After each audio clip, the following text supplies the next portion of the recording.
Dari anak single parent menjadi guru besar.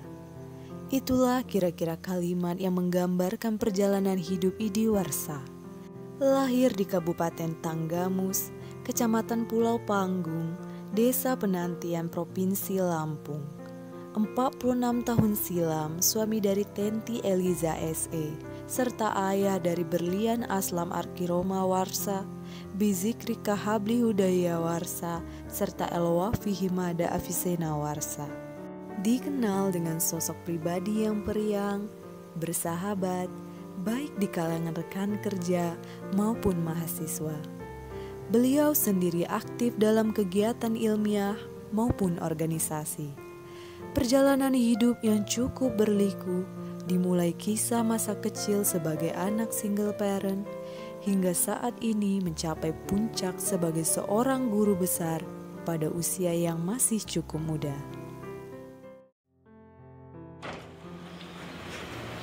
Assalamualaikum warahmatullahi wabarakatuh. Alhamdulillah kita bisa bertatap muka, bercerita, berbagi informasi tentang profil kehidupan saya dari kecil sampai pada saat ini. Assalamualaikum warahmatullahi wabarakatuh. Sekarang saya bersama dengan Bapak Idi Warsa yang juga adalah dosen dari Institut Agama Islam Negeri Curup. Selamat pagi Bapak. Pagi. Nah, jadi hari ini saya ingin banyak bertanya dari mulai perjalanan masa kecil hingga sekarang alhamdulillah menjadi seorang guru besar. Mungkin kita mulai dulu Bapak bercerita mengenai masa kecil Bapak dulu yang di desa katanya, kurang lebih seperti itu. Mungkin monggo silakan Bapak. Terima kasih. Assalamualaikum warahmatullahi wabarakatuh. Sebelumnya kami ucapkan terima kasih kepada Pak Diti. Saya Idi Warsa. Itu nama formalnya sebenarnya. Kalau nama kecil itu ada yang memanggil Didi. Kalau ibu saya, mak saya itu Didi manggil saya. Didi. Didi. Saya lahir di kota kecil di Tanggamus, Kecamatan Pulau Panggung, desa terpencil sebenarnya. Mungkin teman-teman melihat saya berhasil pada saat ini tidak membayangkan betapa susahnya. Saya masih kecil. Saya masih kecil itu sepertinya saya tidak pernah terpikir akan jadi seorang guru besar, menjadi dosen di INJO. Karena kalau saya melihat, saya membayangkan masa kecil saya itu sarunian. Jadi saya lahir dari rahim seorang ibu namanya Evni Sahara, yang nasibnya barangkali nasib berumah tangga kurang baik. Maka dulu saya ini dinamakan anak umang. Anak umang itu anak lumang lah kalau dalam bahasa Bengkulu gitu ya, anak umang. Tetapi orang tua saya masih hidup sebelumnya, bapak saya. Tapi di usia saya 9 bulan, ibu saya dan bapak itu pisah, bercerai. Bapak saya berangkat ke Bengkulu, kembali ke rumah orang tuanya dan ibu saya, dan saya ditinggal dengan ibu saya. Jadi masa kecil saya itu betul-betul tidak pernah memperoleh kasih sayang lah dari bapak. Saya tidak pernah tahu foto bapak, saya nggak tahu, dan ya, informasi tentang ayah saya tidak tahu. Artinya itu betul-betul ibu saya mendidik saya dengan keras, disiplin. Walaupun beliau backgroundnya tidak sekolah, ibu saya tidak tamat SD, tapi beliau sangat disiplin mendidik saya dan sangat perhatian terhadap pendidikan saya. Tapi apalah daya, karena ekonomi kita orang tua itu tidak memungkinkan untuk memberikan saya fasilitas pendidikan seperti pada saat ini. Akhirnya saya tamat SD itu dipondokkan di pesantren Nurul Fatah Tahfiz Quran. Tapi saya di SD-nya itu, ini lebih lucu Pak Deti. Saya di SD itu, kalau bahasa sekarang tuh dibully, sering dibully. Korban bullying yang begitu ya. Saya dikatakan anak idiot. Anak idiot. Karena mereka punya alasan. Di usia kelas 5 saya tidak bisa membedakan sepatu kanan dan sepatu kiri, dan masih ingat sekali itu. Saya tidak tahu sepatu kanan dan sepatu kiri itu. Dan di SD saya naiknya itu selalu naik percobaan. Barangkali saya diuntungkan oleh nasib, paman saya, adik ibu saya itu menjadi guru di situ. Gitu ya. Saya jorok, ngompol di depan kelas kalau disuruh maju gitu ya. Sehingga ibu guru yang saya idolakan namanya Ibu Zubaidah itu sangat patuh dengan saya, keadaan saya. Jadi banyak sekali bully-bully dari teman-teman. Ketika itu saya tidak paham istilah bully dari teman-teman. Alhamdulillah saya tamat SD, menyelesaikan SD. Dan kalau boleh tahu, mohon maaf saya potong Bapak, itu SD berapa namanya? SD 1 Penantian. Kalau sekarang itu SD Muara II namanya. Perbatasan antara Kampung Penantian dengan Kampung Muara II. Itu sampai sekarang masih ada SD-nya, masih ada di kampung saya. Nah, tamat SD, teman-teman kan masuk sekolah umum. Saya enggak, karena ada dulu pesantren namanya Nurul Fatah gratis. Cari yang gratis. Karena ibu saya ya keadaan ekonomi tidak mampu memberikan pendidikan formal yang negeri itu kepada saya. Setahun ada informasi bahwa akan ada pembayaran listrik 5.000 ketika itu. Rp5.000 masa itu. Tapi karena ibu saya tidak sanggup dan saya juga sudah tidak kerasan, saya lari dari mobil.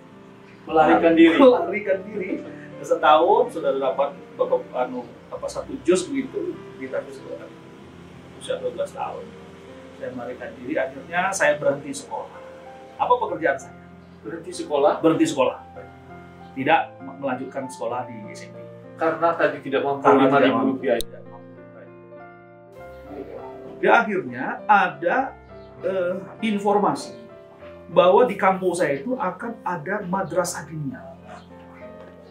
Namanya Madrasah Raudatul Muta'allimin cabang Cawang, Jakarta Timur. Saya lah pendaftar pertama karena gratis. Karena gratis tadi. Cari yang gratis dekat masjid itu. Saya ngaji, ada 2 ustadz di situ, namanya Ustadz Abdul Rahim, guru saya. Mudah-mudahan saat ini beliau dalam keadaan sehat. Amin. Ya, karena saya dengar informasi beliau stroke dan sehat walafiat. Dan Ustadz Samsuri masih bujang semua. Dan saya belajar menggali pengetahuan di sana kurang lebih 5 tahun sampai saya mengajar. Ada seorang teman menyampaikan dengan saya, kamu paham agama, tapi di masa yang akan datang kamu tidak akan diakui pemahaman agama kamu tidak punya ijazah formal. Nah, saya bingung, maksudnya apa? Kamu harus sekolah. Udah 5 tahun berarti tamat SD. Saya ngomong nanti, Bu, Mak, saya nanti sekolah lagi, bisa dah urun rembuk lah begitu. Kalau sekarang lobby begitu ya dengan guru, kepala sekolah, bisa enggak saya kuliah 3 bulan ini, sekolah 3 bulan ini untuk mendapatkan ijazah MTS. Alhamdulillah bisa. 94 itu saya melanjutkan ke MA, Sinar Harapan Talang Padang. Masih di daerah? Masih Talang Padang. Kecamatan Pulau Bangkong, ada Lampung, masih Lampung. Masuk Alia, alhamdulillah ibu saya bisa membayar, tapi ya berbeda dengan teman-teman yang lain. Saya hanya mendapat uang Rp100 untuk ongkos pulang pergi. Dari rumah ke Talang Padang itu Rp50. Rp50. Jadi terus pulang pergi. Jadi saya punya teman yang banyak begitu. Kalau mau belanja lapar begitu, teman yang belanja. Akhirnya kakak saya dari sini datang, ya berinisiatif untuk mengajak saya ke Curug. Baik. Ongkos waktu itu naik Sriwijaya bus ongkos waktu itu dari Raja Basa ke Curug itu 25.000 sendiri saya berangkat. Ya dengan bertanya-tanya begitu, tapi saya tidak pernah mampir ke warung makan ketika lewat karena saya tidak punya uang untuk menghemat uang yang hanya 100.000 saya bawa tadi. Pernah ketika di daerah Batu Raja, saya disuruh turun dengan teman itu. Kalau tidak salah beliau berkebun di Bengko gitu ya. Saya baru tahu itu Bengko. Ayolah Dek, katanya, ikut dengan saya makan, biar saya yang bayar. Beranilah saya makan di saya. Saya kan masih culun sekali, nggak paham apa-apa, rambut panjang begitu ya. Lalu saya bertemu dengan bapak saya. Artinya tujuannya saya tadi bukan untuk kuliah di sini. Bukan untuk kuliah. Jadi saya tidak tahu selain Curug. Tujuannya untuk mencari bapak, mencari orang tua, ayah, gitu. Mencari mula hidup saya begitu ya. Walaupun beliau tidak mendidik saya semasa kecil, saya harus wajib mencari beliau, siapa bapak saya ini sebenarnya. Saya cari, alhamdulillah bertemu di Kelurahan Sukaraja. Bertemu, tapi saya tidak langsung ketemu orang tua. Singkat cerita, saya bertemu orang tua seminggu setelahnya. Saya bertemu kakek saya, karena orang tua saya di Kebon Agung. Ibu tiri saya orang Kebon Agung, luar biasa baiknya dengan saya itu sampai sekarang. Jadi akhirnya saya ada saudara begitu yang ngajar di sini dulu, almarhum Pak Jispen tuh, dia punya kursus Kolombia, ngajar di sini sambil belajar. Nah, katanya ada tempat kuliahlah, kamu rugi kalau kamu alumni pondok tidak kuliah. Akhirnya saya kuliah di Hancuruk tahun 99. Tahun 99. Artinya saya tertua di antara teman-teman. Baik Bapak, saya ingin menanyakan ada satu hal nih yang sering saya dengar juga tentang hubungan Bapak dengan Masjid Ulul Albab. Ya betul. Mungkin Bapak bisa cerita nih. Oke. Hubungan dengan Masjid Ulul Albab begini. Saya dulu kan di semester 7 saya sudah mulai diminta mengajar di sini. Bantu mengajar karena ada dosen yang kosong. Dosen khot dulu yang ngajar bukan ahli khot begitu. Saya dianggap orang yang paham karena saya pernah ikut nasional Khotil Quran, tahsinul khot. Saya bantu mengajar, dan ketika wisuda saya sudah punya istri. Saya sudah nikah saat sebelum wisuda. Saya 3 bulan sebelum bulan 3 saya itu selesai ujian, bulan Juli saya menikah, ya kan. Oktober atau September saya wisuda. Sudah saya punya teman wisuda. Sudah udah istri. Tetapi karena saya belum pegawai negeri, mertua saya masih menempatkan istri saya itu di rumah beliau. Saya nunggu Masjid Ulul Albab. Jadi belum diberi kepercayaan untuk membawa istri karena masih tinggal di masjid itu, Pak. Kondisi ekonomi kan, honor kan hanya 67.000 kan honornya. Biayain curup itu paling 100.000 honornya gitu. Nah, saya ingin nanya juga nih Pak, sahabat ketika kuliah S1 ini gimana? Ya, jadi sahabat dekat saya itu sebenarnya banyak, dan di Yain Curupnya ada Pak Mamrur Shah, siswa kelas teman saya tuh. Oh ya, Pak Mamrur. Iswat, Hidayah Andriani itu satu kelas dengan saya. Tapi yang intens setiap hari siang malam bertemu itu saya, Pak Jurianto, kepala perpus sekarang. Pak Babara Susianto, sekarang jadi kepala Pegadaian Rejang Lebong. Pegadaian Rejang Lebong. Itu siap siang malam. Kenapa? Karena Jurianto punya kelebihan, Pak. Satu-satunya teman yang memiliki komputer. Oh, jadi dekat karena itu. Dekat, memanfaatkan beliau karena beliau tuh baik luar biasa dengan saya, tahu kehidupan saya.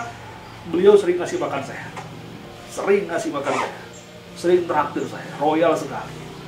Jadi itu tempat saya bernaung lah begitu. Cerita hidup saya tahu betul beliau. Bahkan pernah jalan kaki juga ikut saya. Nah, Pak Jurianto. Dan saya kenal HP dari Pak Jurianto. Beliau membelikan saya HP. Bisa kenal HP dari Pak Jurianto, sahabat yang mau membelikan HP. Iya. Ya notabene HP pada masa itu barang mewah. Jadi itu, jadi tahu betul kronologis saya. Kita punya kelompok belajar, study club, beda dengan mahasiswa sekarang. Saya menginisiasi buat kelompok belajar. Ya, cuma ada yang membuat saya lucu lah nih kuliah. Saya selalu pakai sandal jepit. Karena saya tidak pernah sanggup beli sepatu. Iya, jadi saya pakai sendal, sering dimarah oleh dosen. Saya pakai sendal. Siapa dosen yang sering marah, Pak? Iya, kalau yang sering marah itu kan seperti Pak Nelson, misalnya. Pak Haji Nelson. Kalau yang tahu dekat sekali dengan saya seperti teman itu Ibu Raffi Arcanita, ya Pak Guntur Putrajaya. Guntur Putrajaya itu luar biasa supportnya dengan saya. Beliau kan masih sendiri, masih bujangan. Kalau Ibu Raffi Arcanita baru menikah gitu kan. Jadi support beliau dengan saya itu luar biasa. Itu di kuliah. Di 2007 saya mencoba googling di internet, udah paham internet waktu itu. Oh iya. Ya, googling di internet, kira-kira peluang saya untuk jadi dosen itu apa? Kira-kira ada dosen ini enggak di sini? Pro kontra ketika itu. saya mengambil psikologi pendidikan Islam. Saya googling, ada 2 tempat, Muhammadiyah Yogyakarta dan Stein Cirebon. Saya ambil negeri Stein Cirebon. Kebetulan ada dosen saya di Stein Cirebon yang pindah. Saya konfirmasi dengan beliau. Akhirnya saya kuliah di Stein Cirebon dengan meninggalkan anak istri. Meninggalkan anak Anak istri, ya, saya tinggalkan. Saya di situ biaya sendiri. Biaya sendiri, tidak ada bantuan dari siapa. Bagaimana kuliah di IAIN Cirebon? Nah, pertanyaannya begitu ya? Iya. Oh, luar biasa. Lebih sulit lagi.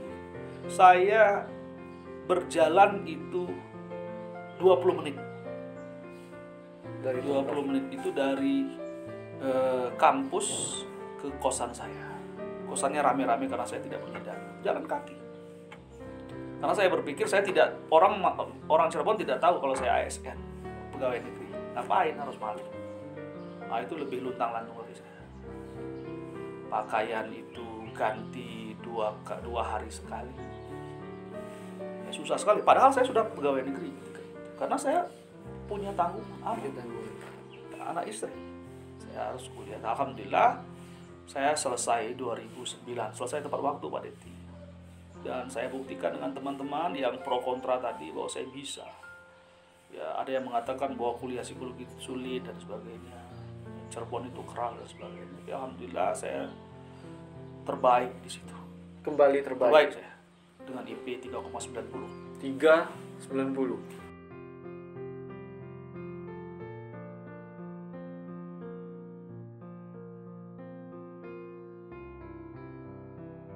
Ya, di sana memang lika-likunya luar biasa karena saya kan Nahdliyin.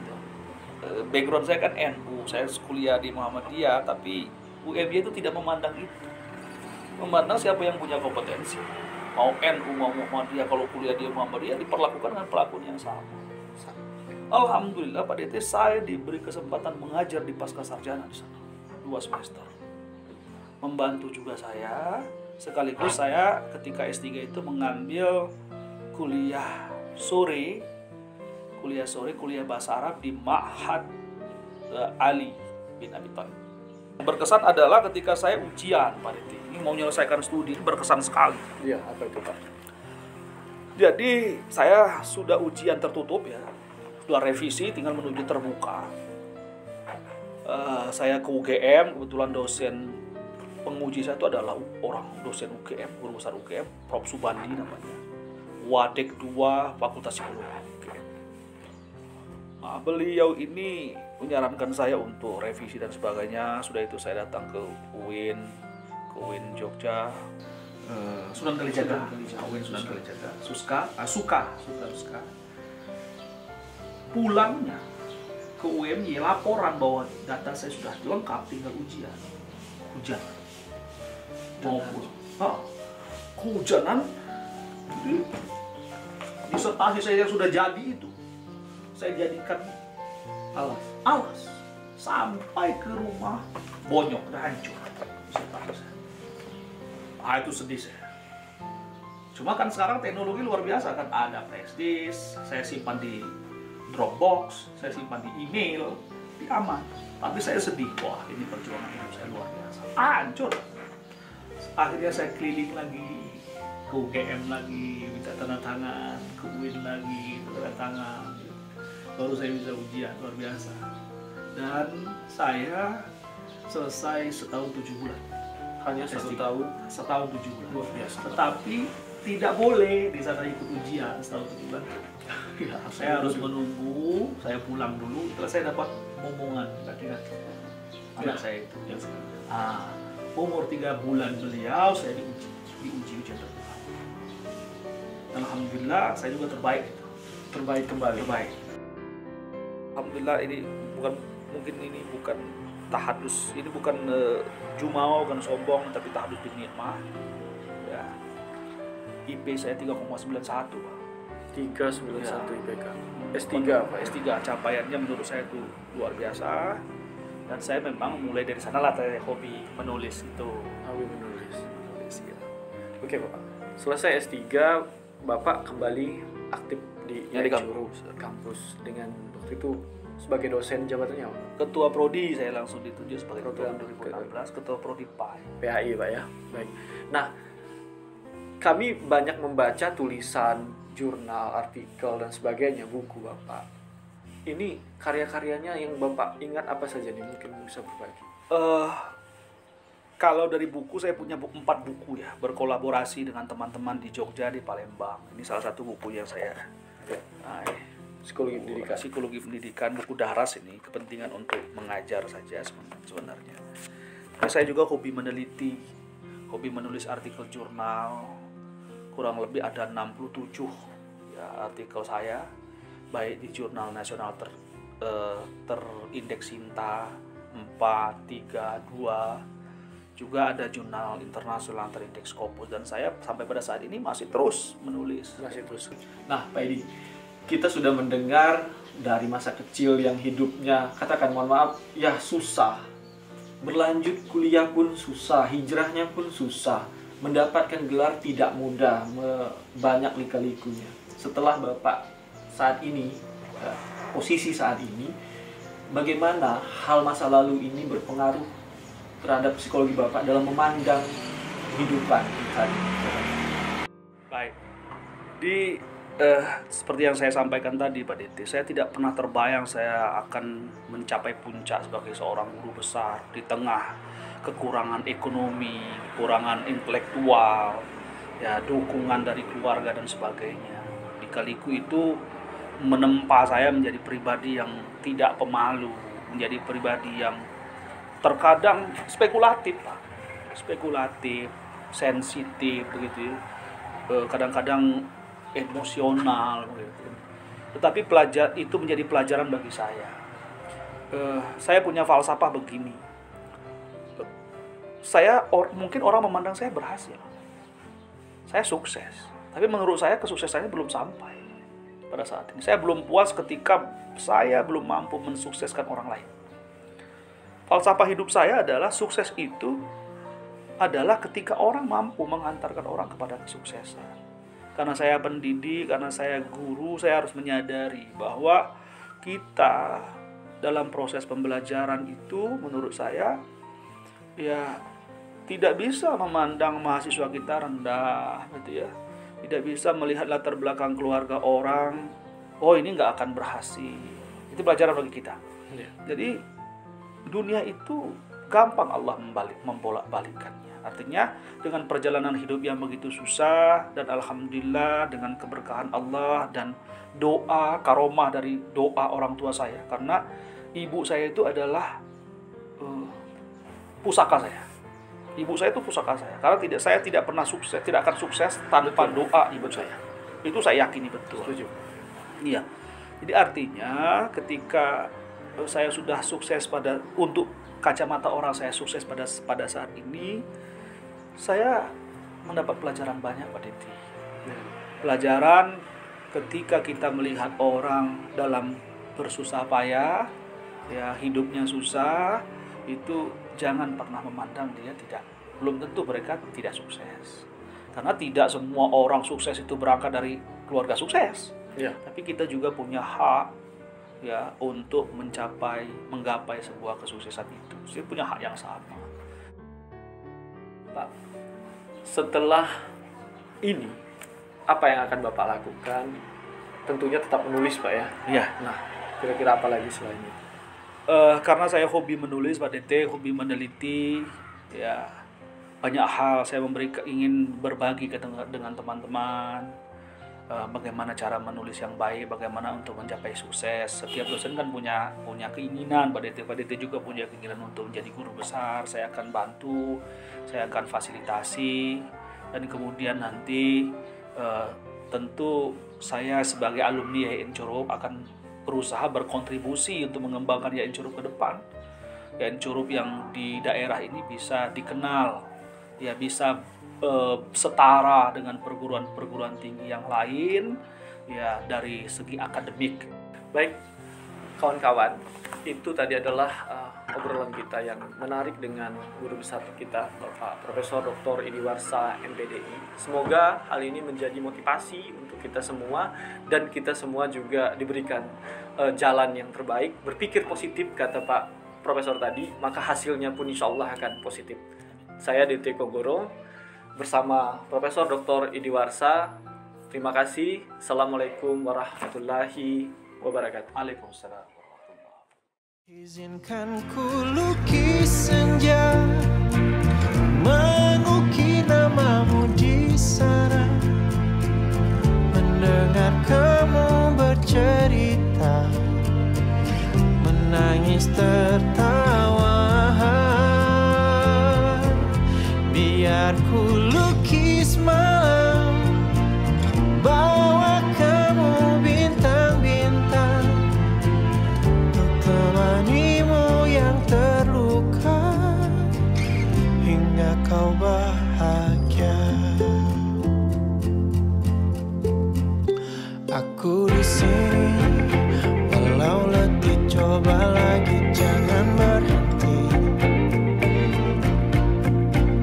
Ku berharap meski berat kau tak merasa sendiri.